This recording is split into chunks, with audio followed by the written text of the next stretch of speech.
Hey, hello and welcome back. My name is Guild Navigator, and I've returned for episode 2 of my Let's Play series of Morrowind. Ideally, going to be a Let's Play series of the entire Bethesda back catalog. We will see. We will see. I don't want to overpromise and underdeliver. I love a Diet Coke. Good Diet Coke, especially late on a Friday night. Truly a lovely, lovely, lovely experience. Okay, I was philosophizing about video games. What was I saying? So the Outer Worlds, the Outer Worlds 2. One of the things that really annoyed me about that game, that really ground my gears, so to speak. Is this where I went last time? Where did I go last time?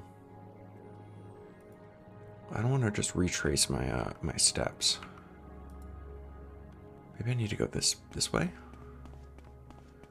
Anyway, so the Outer Worlds 2, what really bothered me was that there was no attempt to like have some kind of like internally consistent universe. So one of the you're kind of dropped on this planet, and there's like basically, kind of like three factions that are fighting each other. There's the what used to be Spacer's Choice from the first one. It's kind of just like a corporate company kind of thing, quirky, zany, fun, whatever. There's a second faction which is like scientists of some kind, who are like they like worship the science basically. And then there's a third faction which is like they're called the Protectorate, and they're basically supposed to be fascists, right? Like that's kind of that's the analogy. That's very much what the aesthetic they're leaning into is. That's wait, I know you. I'm backtracking. My God, I'm going in circles. Okay. So those are kind of like the three factions, right? And to parallelize this with like another game from Obsidian that has roughly three factions. It has more, but that has roughly three factions. Is Fallout New Vegas, right? So Fallout New Vegas at a very high level has, they kind of even map a little bit. Like you have Mr. House, who's kind of this like, it's all about like rationalism and science and whatever. He's got his robots and he's gonna bring in the future. He has that great line of dialogue where he's like, give me 100 years and I'll have high technology back, and give me 200 years and we'll be settling the stars. Very cool, very, very fun. And then, you've got the New California Republic, which are like liberal democracy or whatever. And then you've got Caesar's Legion, and they're kind of fascist, right? And, they all kind of make sense. Like when you interact with the characters there, it really does feel like there's what is happening? Am I going completely insane? I must be going like just mad.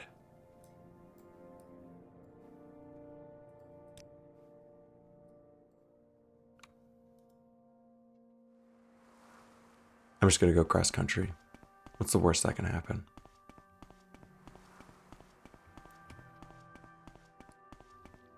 Hello there, buddy. So, but at least like there's some feeling that when you talk to a character from Caesar's Legion, it really does feel like they're Roman fascists. Like Caesar, for example, has his whole speech. Mr. House has his whole speech. Like they feel like there's a universe that these people have like real values that they actually believe in. Now, if you contrast that with the Outer Worlds too,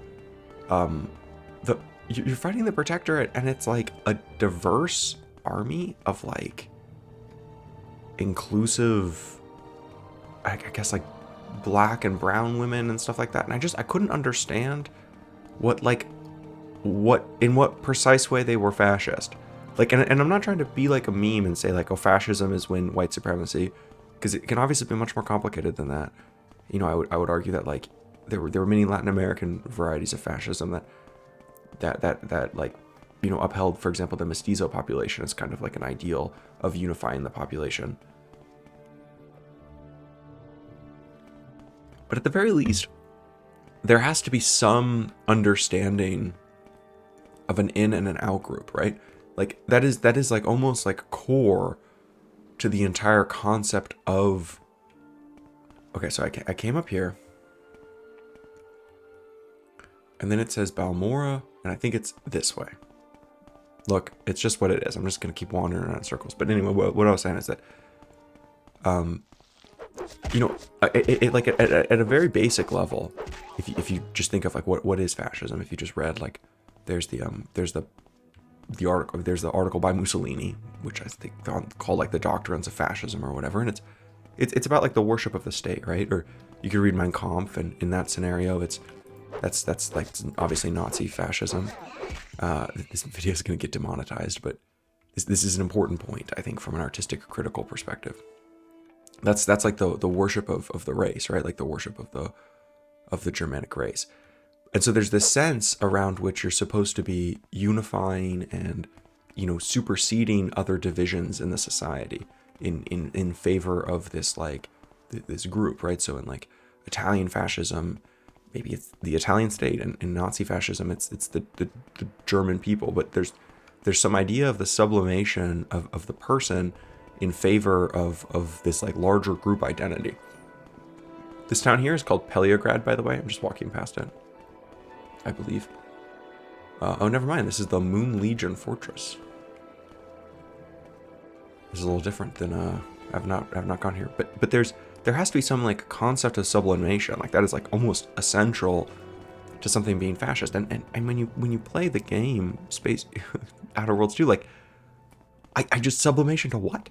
Like it's like all these factions are exactly the same. Like all of them are aesthetically identical. They all talk exactly the same. They all seem to be ideologically like basically in complete agreement, with the exception of like some people behaving oddly.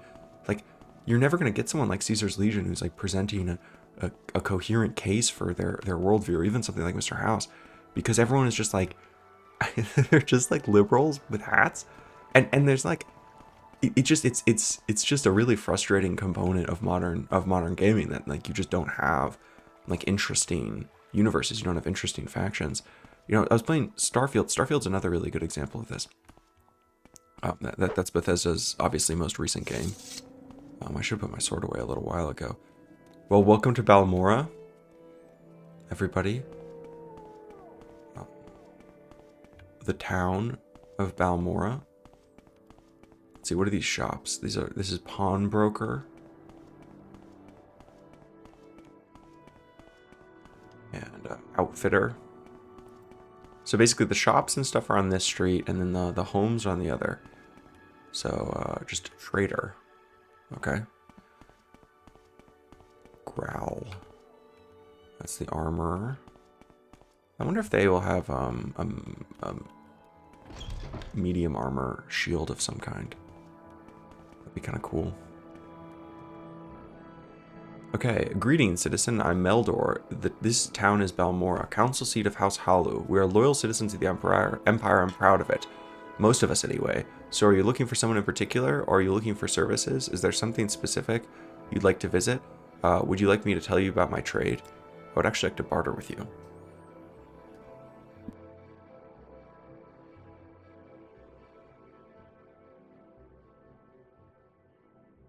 Interesting. So they have the bug stuff, the bone molds. Obviously can't afford most of that. But they have the bone mold shield. I don't know what this is. Right palindrome?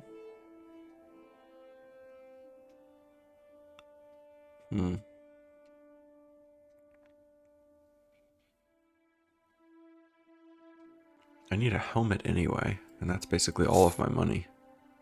Sure. I can sell you some of my stuff also back. I can't buy or sell that item. Oh, would you buy my skooma? Oh, you can't buy that either. I don't buy that item. Okay. Oh, I understand. He probably only buys armor, basically. Oh no, I already have the hat, so I don't want to buy another one. I mean, I'll try. I'll see what this is.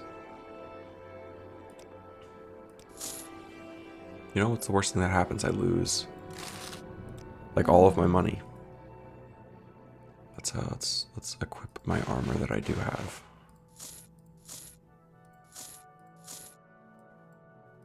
Oh, it's like the shoulder pad thing. Quickly, Outlander. I haven't much time. Fair enough, buddy. So anyway, what was I saying? I noticed this in Starfield as well, that there's a serious sense in which I would argue, oh, the Mages Guild, cool, and the Fighters Guild, interesting. Let's go. I know this person here is the leader of the Fighters Guild. Well, speak up, Dark Elf. What do you want? Are you here to join the Fighters Guild? I am, actually.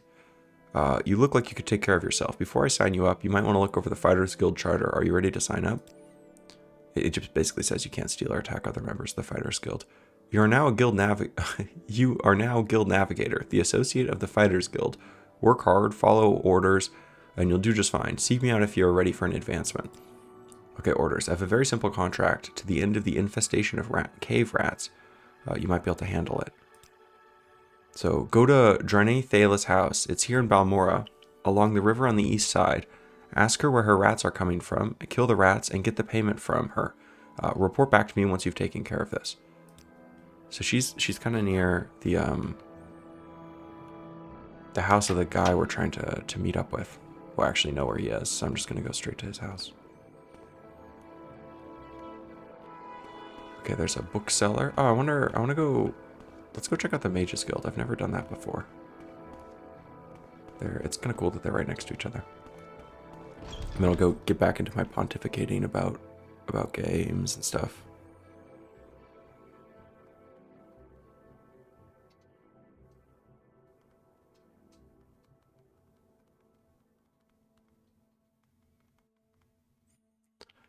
Okay, Mages Guild, let's talk to you. Are you looking for me? Do you want to join the Mages Guild? I kind of do. Yes, you look like the sort that could use the Mages Guild. Will you take the Mage's Oath and join the guild? So the Mage's Oath says, perform any duties assigned to you by the masters of the guild.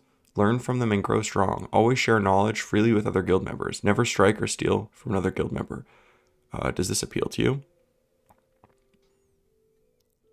So I know that there's one great house that my understanding is that they're like incompatible with the Mages Guild.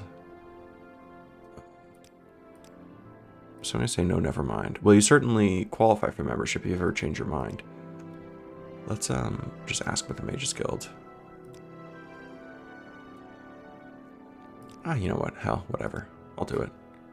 Yeah, let's join the Mages Guild. You are now a member of the Mages Guild. Welcome, associate. When you are ready, you can be asked for duties to perform, and once you're ready, you can ask about advancements.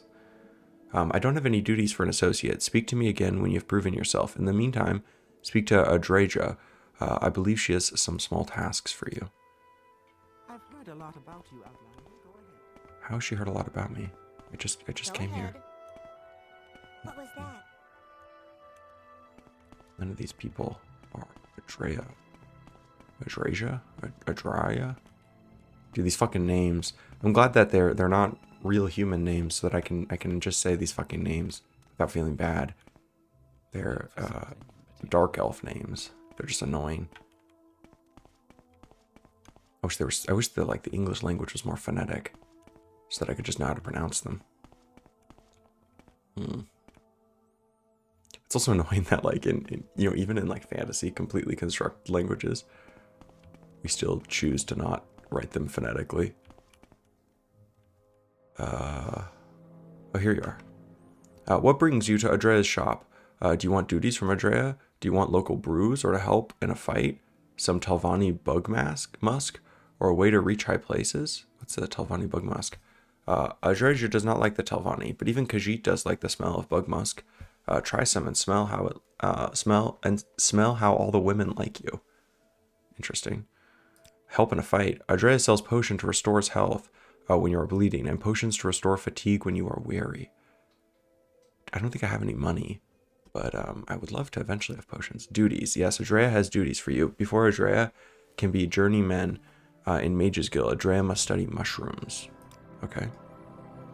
To finish Adrea's report, Adrea needs samples of Luminous Rusala, Violet Caprunius, Brungerbane, and Hypophasia. Adrea knows you can find all of these in Bitter Coast. The easiest way is to go south along the River Odai until you see a wooden bridge across the river. Get out of the river there and find a path west over the hills. Okay, cool.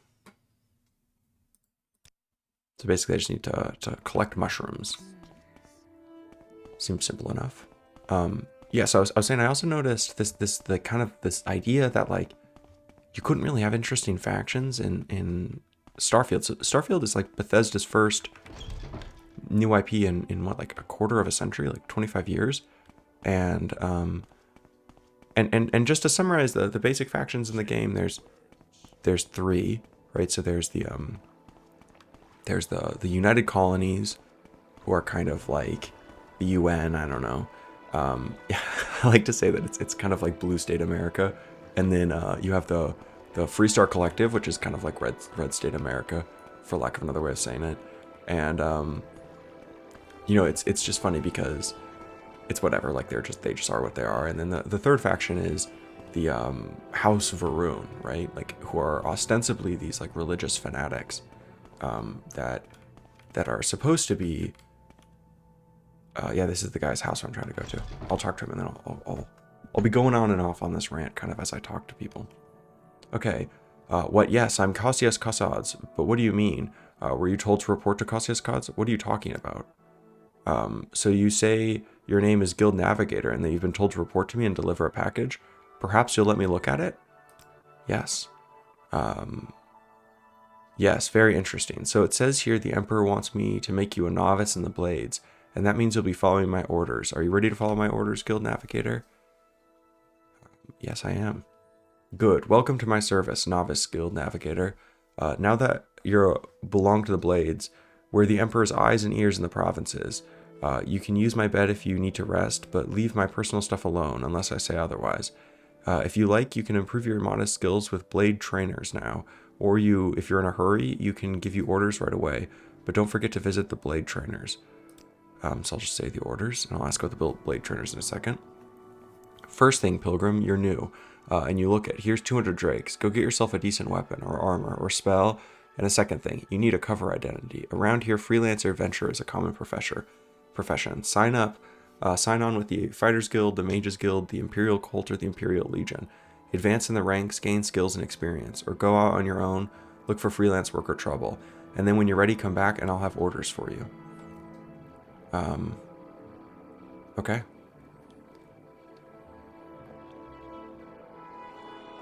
That's good to hear.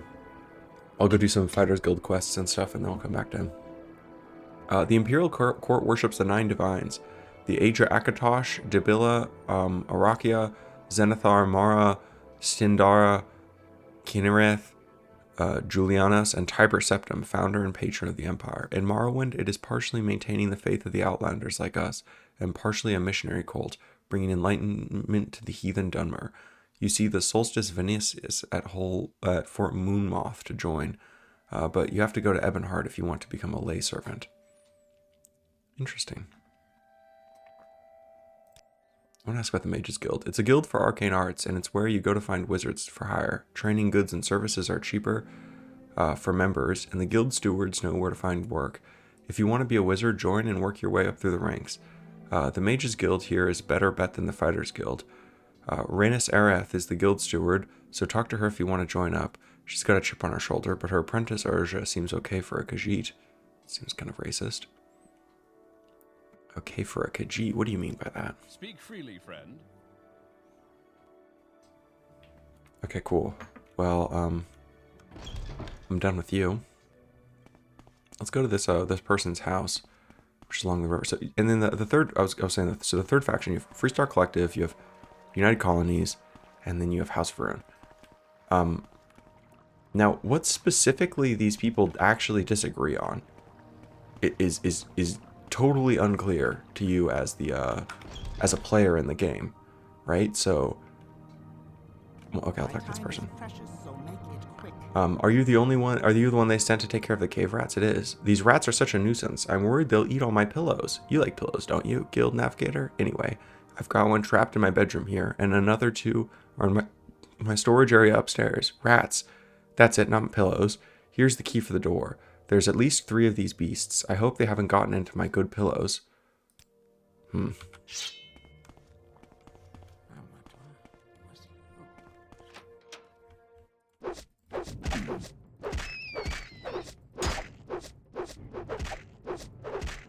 Yeah, take that.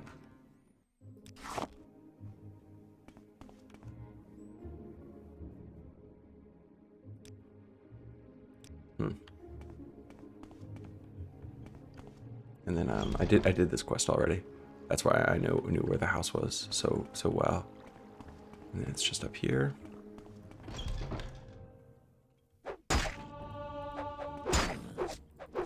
Holy shit, I'm being killed by rats. Wait, what? No, wait, what? When did I last save? Oh my god, it's been a long time, hasn't it? How long has it been? Oh my god. Oh my god. Okay. Well. I don't even know where I am. This was in my confusion as I was running around in circles. Oh my god. Well, you guys get to hang out with me. How does that sound? We all get to hang out together. And I get to remember to save more often. Where am I even trying to go? Where am I even trying to go? Yeah, I stepped off the road to kill that thing. Oh my god. So what I was saying, what I was yapping about was that I can't even tell what the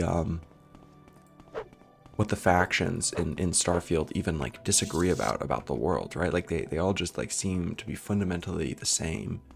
Even House Faroon, you're just like, you know, you're basically identical to these other factions. Like you don't substantively disagree about the world. At least you don't disagree to a level that's like would make any sense to fight another person over it. Like you disagree in like an extremely fake way.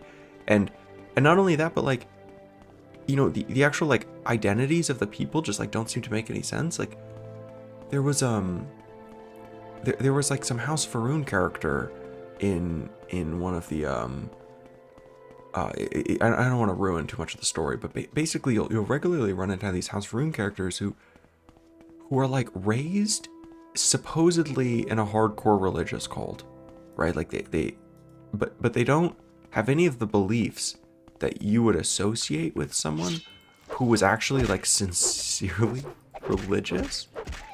And that it's almost like the game designers couldn't conceive of someone being sincerely religious. Like it would be kind of like, you know, this is a controversial example, but it would be kind of like if somehow I made a game about, you know, the Crusades, and I didn't have a single character who genuinely believed in Jesus. Like everyone was kind of like ironic and they like didn't actually think that it was true, and they were just like, oh, you know, I'm just on the Crusades to like be on the Crusades, and you're like, that just doesn't make sense. Like it just like it just does not, it literally doesn't map to what any of the primary sources or what it would make any sense for why a person would go on the Crusades. Like it's, you know, if most of these people like didn't make any money, they spent huge amounts of their own personal fortune. I mean, in some cases they like almost quasi bankrupted themselves to like have the privilege of going and fighting in the crusade. And so it's like, it's only understandable. You could only possibly, why am I possibly frozen? I need to save before I lose any more progress. I should just wait, and then that will autosave for me. I can't wait while enemies are nearby. Okay. Guild 3. I'll be sad if I lose my save progress. I'm actually not sure how it's gonna work with because I'm playing on NVIDIA GeForce Now, so I'm not 100% sure how it's gonna work. But anyway, what I'm saying is that the House of Rune characters are part of some cult. You know, they don't seem to actually. I've wandered off path, haven't I?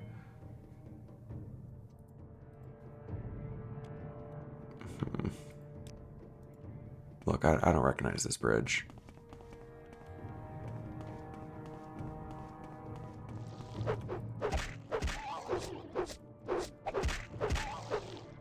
And I think part of it is that like game designers now are just afraid of, you know, presenting, like they couldn't do something like Caesar's Legion because it would presenting someone who is outside of the, I guess you could describe it as like the Overton window of acceptable beliefs, is seen on some level as endorsing it, right? And so if or like you need to make them embarrassing in some way. Like they can't be cool. They can't have some kind of like professed self-consistent belief. I think I'm going in the just completely wrong direction. I hope you guys are having some fun just watching me randomly learn this game and kind of wander around. Uh-oh, I'm dead. Or die. Yeah, I'll see if I can take this guy out, and then I'll save and pause here because my timer just went off. So the or maybe I'll crest this hill and see if there's Balmora up ahead. I don't think it will be. I think I'm going further and further from where I'm supposed to be. I definitely am going further and further. Where the hell is Balmora?